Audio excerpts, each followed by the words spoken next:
여러분 안녕하세요. 메리제이 제제입니다. 오늘은요 2022년에 꼭 알아두셨으면 하는 멘탈 관리에 도움이 되는 방법 리스트를 몇 가지 소개해 드리려고 합니다. 멘탈이 무너질 때 사고하는 것도 그렇고 선택하는 것도 그렇고 올바른 선택을 못할 가능성이 높고요. 그리고 그렇게 해서 선택한 것들은요, 좋은 결과보다는 좋지 않은 결과로 갈 수도 있거든요. 이렇게 멘탈이 무너질 때는 아무것도 하지 않는 게 중요하다라고 생각을 해요. 이건 개인적인 생각인데요. 염소자리 분들이 다 그렇다는 건 아니지만 일하는 거를 정말 좋아하고 성실하신 분들이 많아요. 저랑 되게 친한 지인도 염소자리가 많았고요. 저희 어머니도 염소자리시거든요. 워커홀릭이라고 해도 과언이 아닐 정도로 일을 좋아하세요. 그런데 이런 것도 물론 나쁜 건 아니지만 내 컨디션이 무너질 때 이렇게 너무 일에만 몰두하는 것도 좋은 건 아니거든요. 그래서 의욕이 없을 때는 무리해서 움직이지 않기. 저도 상순공이 염소자리이기 때문에 의욕이 없는데도 불구하고 움직인 적이 정말 많았거든요. 근데 대체적으로 그렇게 행동했던 거는 결과가 정말 안 좋았고요. 좋은 결과가 나왔다고 해도 나중에 후유증이 좀 많았어요. 작년에 2020년에 유튜브 영상을 너무 좋아서 이것저것 만들고 발신하고 했는데 제가 몸이 너무 안 좋아지면서 대상포진도 한 번도 나지 않았는데 나는 거예요. 그래서 이거는 내가 멘탈이 좀 무너지고 컨디션이 안 좋을 때는 쉬어가는 것도 나를 위한 이런 하나의 관리가 되겠구나라는 생각을 하고 나서부터는요. 의욕이 없거나 또는 이렇게 피로한 느낌이 들었을 때는 좀 쉬어가는 거. 물론 이렇게 좀 쉬어가는 게 누군가에게 뒤처진다라는 느낌을 받을 수도 있지만 인생은 이제 장거리 레이스이기 때문에 우리의 이런 건강을 잘 살피는 게 정말 중요하거든요. 저는 멘탈에서 무너졌을 때 이렇게 수면에서 도움을 좀 많이 받았던 것 같아요. 그래서 힘들 때는 일단 자자. 정말 힘이 들 때는 이렇게 잠을 많이 자니까 며칠 뒤에 조금씩 나아지고 그러더라고요. 그래서 숙면이 정말 중요하고요. 숙면도 중요하고 나에게 에너지를 줄 수 있는 그런 식단으로 바꿔보면 좋겠죠. 건강한 식사를 하시고 이제 운동 같은 것도 병행하시면 좋겠죠. 근데 저는 일단 정말 힘이 나지 않을 때는 숙면을 강추합니다. 네. 두 번째는 몸을 움직인다입니다. 몸을 움직이는 거에는 여러 가지가 있겠죠. 네, 방금 말씀드렸던 운동, 그리고 산책, 가까운 카페에 가는 거, 친구를 만나는 거. 근데 이때 친구 만나는 거는 선택을 잘 하셔야 돼요. 긍정적인 기운과 편안함을 주는 친구에 한해서 일단은 지금은 멘탈이 무너질 때니까 그렇게 한해서 이런 분들하고 먼저 교류를 가지시는 거를 추천드리고요. 그리고 독서도 도움이 많이 되더라고요. 주변 사람들한테 말을 걸어보는 거. 주변 사람들한테 말 걸어보는 거는 어떤 이제 상점의 직원, 그리고 경비 하시는 분들, 지나치는 이웃 다 포함해서예요. 그냥 얼마예요? 감사합니다. 이거 이렇게 세트로 해서 할인되나요? 이런 짧은 문장이라도 주고받는 거로 인해서 바깥 공기를 쐬는 거기 때문에 또 기운을 받거든요. 그래서 말을 걸어보는 것도 추천드리고요. 너무 나에겐 지금 당장은 부담스럽다. 산책 가기도 싫고 카페 가기도 싫고 운동도 부담스럽다 라고 하신다면 집안에 청소를 하는 것도 좋아요. 그리고 집안 청소라도 한다면 몸을 어쨌든 쓰게 되고 또 이렇게 구석구석 닦으면서 또 땀도 나고 불필요한 거 버리면서 마음이 어느 정도 또 정화가 되잖아요. 그래서 청소도 도움이 됩니다. 좀 전에 말씀드렸던 숙면 같은 거 이런 게 일단 채워지지 않으면 몸을 움직이겠다는 생각조차 들지 않거든요. 생각해보세요. 내가 4시간밖에 못 잤다. 그리고 매일매일 업무 때문에 바빠서 하루에 5시간 미만으로 잠을 며칠간 계속 잤다 하면은 몸이 지치잖아요. 그러면 청소하고 싶은 생각도 안 들고 운동하고 싶은 생각도 안 들고요. 친구 만나고 싶은 생각도 안 들어요. 잠부터 자고 싶잖아요. 그게 맞거든요. 그래서 멘탈이 무너질 때는 이렇게 건강한 식사를 해주시고 숙면을 취해주시고 점차 몸을 움직이시는 걸 추천드려요. 이 순서가 진짜 중요합니다. 여기 별표 해놓을게요. 순서가 중요. 먼저 아무것도 하지 않는 시간을 거치고 나서 몸을 움직이는 단계로 넘어가시는 게 좋습니다. 그래서 이렇게 몸에 기운이 없을 때, 마음이 울적하고 할 때는 사람들이랑 만나는 거를 좀 기피하게 되더라고요. 저도 이런 경험이 다 있었기 때문에 말씀을 드리거든요. 그런데 그런 생활이 계속 지속되면은 생활을 할 수가 없잖아요. 그래서 몸을 조금씩 움직여 보는 거가 되게 중요합니다. 몸을 계속 이렇게 움직이게 되면은요, 나중에 서서히 변화가 일어나더라고요. 서서히 회복으로 돌아섭니다. 그래도 마음이 막 즐겁지도 않고, 의욕은 아직 없어요. 그냥 몸 상태는 좋아졌는데 막 긍정적이진 않아요 라고 할 때는, 저는 그 다음 스텝으로는 기분 좋아지는 그런 유쾌한 것들을 많이 접하려고 했어요.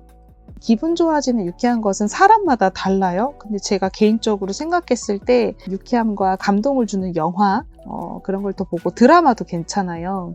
마음을 밝게 만들어주는 그런 연애 드라마도 많거든요. 전 주로 이제 일본 드라마가 좀 교훈을 많이 주니까 그런 걸 또 많이 봤었고요. 되게 밝은 노래를 또 찾아서 들었어요. 밝은 노래 감상. 여기서 주의할 점은, 저는 기분이 너무 다운될 때는 발라드는 일부러 피했습니다. 발라드는 비추. 여러분 옛날에 그 SG 워너비 가수 아시죠? 소몰이 창법으로 유명하잖아요. 정말 노래 되게 좋아했어요. 감동적이고 좋은데 들을 때마다 가사나 음이 너무 슬퍼서 눈물이 많이 나더라고요. 그래서 이런 노래는 가끔씩 들으면서 나를 치유해주고 과거를 떠올리기에도 좋지만, 일단 내가 진짜 의욕도 안 나고 몸이 너무 처질 때는 이런 노래는 솔직히 좀 비추해요.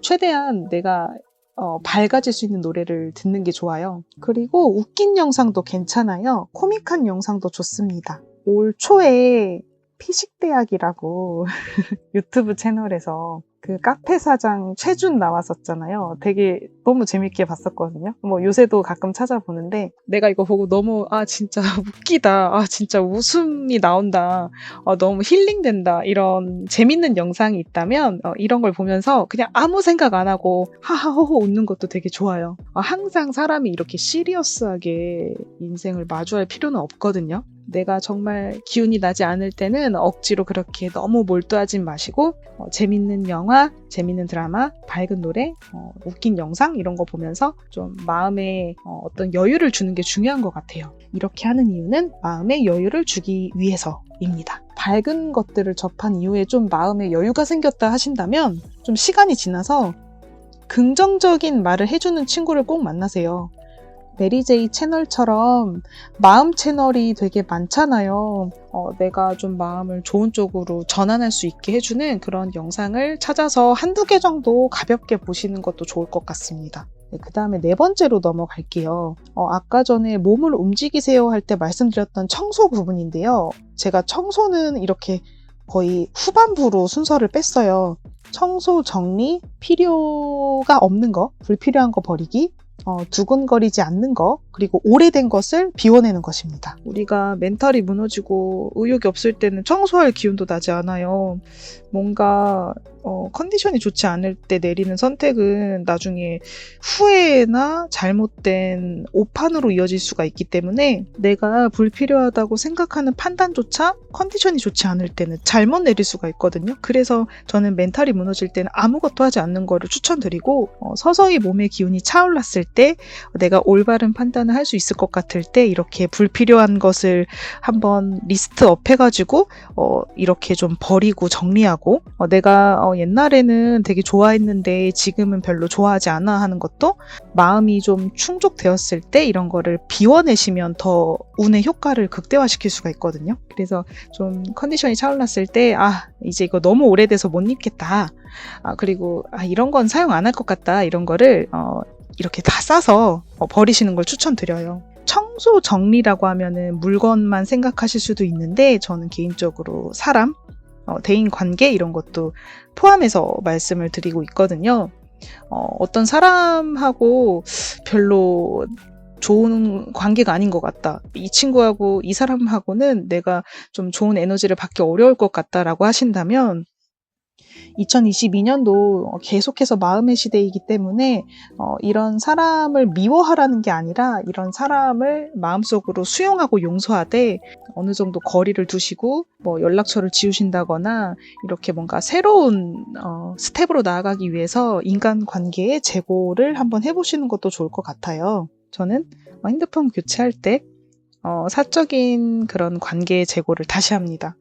이런 관계의 재고를 한번 크게 하고 나면 확실히 어떠한 내 안에 전환이 일어나기 때문에 이런 걸 또 운의 교체라고도 하잖아요.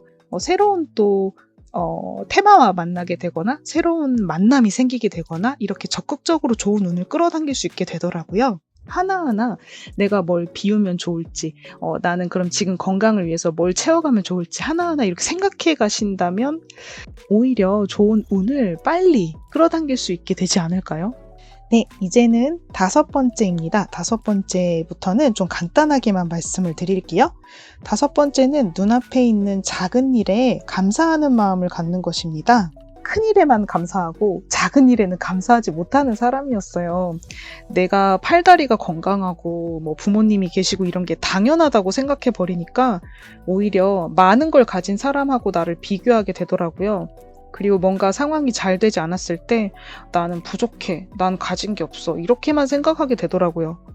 감사일기를 쓰고 나서부터는 뭔가 사소한 거에도 감사하는 습관이 생기다 보니까 어떤 상황이 와도 어쨌든 나는 내가 가지고 있는 게 있잖아, 갖고 있어 이런 의식이 생기니까 뭔가 상황을 항상 비관적으로 바라보고 타인과 비교하고 이런 안 좋은 악습관, 안 좋은 습관이 끊어지게 되더라고요. 네, 악습관과 완전히 결별을 하게 됐습니다. 감사할 일들은 정말 많거든요. 이 세상에 정말 많아요. 마이너스 이제 10도까지 내려간 날 있었잖아요, 최근에. 근데 저는 그것도 감사했어요. 이불 속에 있을 수 있다는 것만으로도 정말 너무 감사하다, 너무 따뜻해, 이불에게 고마워, 뭐 이런 생각을 했거든요. 근데 원래 이불은 너무 당연하잖아요. 그리고 뭐 그런 거에 감사할 일이 원래 없잖아요. 그런데 진짜 너무 추운 날, 이때 밖에 좀 오래 있었어요. 너무 집이 너무 좋고 이불이 너무 고마운 거예요. 그래서 이런 마음을 이런 현상, 사물, 사람들에게 의식적으로 갖다 보면 좋은 일들을 계속 끌어당기게 되거든요. 근데 이게 아까 말씀드렸듯이 처음에 멘탈이 무너질 땐 그게 안 되기 때문에 제가 이거 말씀드린 이 순서를 하나하나 채워가면서 내가 이제 불필요한 것도 버렸고 유쾌한 거 보면서 하하호 웃었고 그리고 컨디션도 좋아졌을 때 내 눈앞에 감사할 일들이 뭐가 있을까 이런 거를 자꾸 의식적으로 바라보면 정말 충만해지거든요. 이런 상태까지 왔을 때는 항상 이렇게 건강한 식사나 운동, 몸을 움직이는 거 그리고 충분한 수면을 동시에 유지해 주시는 것도 되게 중요해요. 그러면 내가 진짜 항상 행운 체질, 내가 정말 행운에 축복받고 있구나, 내가 행운 체질이 되었구나 이런 생각을 점차 하게 되실 거예요. 마지막으로 하나만 말씀드리면 6번째는 내가 좋아하는 일과 원하는 일, 이루고 싶은 목표 같은 거, 그리고 만나고 싶은 사람 이런 거를 꾸준히 리스트업 해가는 것입니다. 기존에 세웠던 계획이 이제 더 이상은 내가 원하지 않는 것이다 라고 한다면 수정을 계속 해가셔도 된다라는 얘기예요. 마법 노트처럼 이거를 문워크 노트로 작성을 해가고 있거든요. 문워크 설명 여기서 안 해드려도 되죠? 이거는 해당 영상을 보고 와주시고요. 그래서 저는 이런 마법 노트를 한 달에 2번씩 작성하면서 거기에 소원문을 작성하면서 내가 원하는 것을 자꾸 떠올리면서 긍정적인 생활을 하려고 노력하고 있고요. 2번째로는 다이어리, 따로 스케줄 다이어리를 꼭 작성을 해요. 어떻게 보면은 이 마법 노트는 끌어당김의 법칙, 이런 이제 하나의 수단이 되겠고요. 다이어리는 이제 현실에서의 계획이거든요. 스케줄이니까. 근데 이것도 제가 최대한 이제 삶을 긍정적으로 살아가기 위해서 이렇게 하는 거잖아요. 충분한 수면, 운동, 그리고 불필요한 것도 버리고 감사한 감사하는 마음을 가지고 그러면서 내가 정말 충족되어 갈 때 동시에 이런 것도 함께 병행하면 되게 좋아요. 뭔가 내가 원하는 게 앞으로 뭐가 있을까 이런 생각도 꾸준히 하고 있어요. 예전에 원했는데 원하지 않는 거는 지우고 그리고 앞으로 내가 원하는 건 뭐지? 하고서 또 다시 한번 생각을 한다거나 이런 시간이 또 미래에 대한 희망으로 연결되기 때문에 긍정적인 삶을 살아갈 수 있도록 또 도와주는 것 같습니다. 먼 미래 10년 뒤에 어떤 모습일까? 이런 미래의 상상도 하신다면 좀 삶의 희망으로 연결될 거라고도 생각을 합니다. 이 순서 중에 제일 기억했으면 하는 것은요. 멘탈이 무너질 때 쉬어가는 거, 그리고 그 다음에 몸을 움직이는 거, 그 다음에 세 번째로는 일단 깊이 생각하지 말고 마음의 여유를 주기 위해서 유쾌한 것과 좀 자주 접하는 거. 이 순서대로 진행했을 때 가장 무리가 없었어요. 무리가 없던 순서였고요. 여기까지 채워지면 그래도 좀 해볼까? 한번 좀 해볼까? 이런 생각이 들어요. 여기까지가 잘 되면요. 그때 뭐 나한테 필요 없는 거 버리자 이렇게 해서 청소도 하고 생각해보니까 내가 감사하는 마음을 잊고 있었네? 감사하고 내가 하고 싶은 계획이나 뭐 이별하신 분들은 나 앞으로 이런 사람을 만날 거야 이런 걸 생각해보는 것도 되게 정말 기분 좋은 일이거든요. 4번부터 6번까지는 순서 상관없이 동시에 한번 병행해보시면 좋을 것 같아요. 상관없이 진행하거나 아니면 동시에. 제가 이렇게 2022년 필독이라고 말씀드린 것도 연말연시에는 사람이 정말 피로해지기가 쉽고 많은 이런 만남이 있잖아요. 지금은 아무리 제한이 있다고 해도 연락해야 될 사람도 많을 거고 연말연시 인사도 해야 되고 어수선하기 때문에 내가 원하는 것을 캐치하기 어려워하시는 분들도 계실 거예요. 그래서 이럴 때는 내 마음의 건강, 내 멘탈 관리를 잘 하셔야 되고요. 정말 힘들다라고 하시는 분들께서는 이제 메리제이 채널에 와서 영상도 보시면서 힘을 내주시고 블로그도 지금 운영하고 있으니까요. 블로그에서 좋은 글을 보시면서 이 전환기에 좀 혹시 불안하고 울적해지는 마음을 조금이라도 달랬으면 좋겠습니다. 그러면 다음 영상 때 또 인사드리겠습니다. 네, 럭키님들 새해 복 많이 받으시고요. 항상 건강하시고 행복하세요. 감사합니다.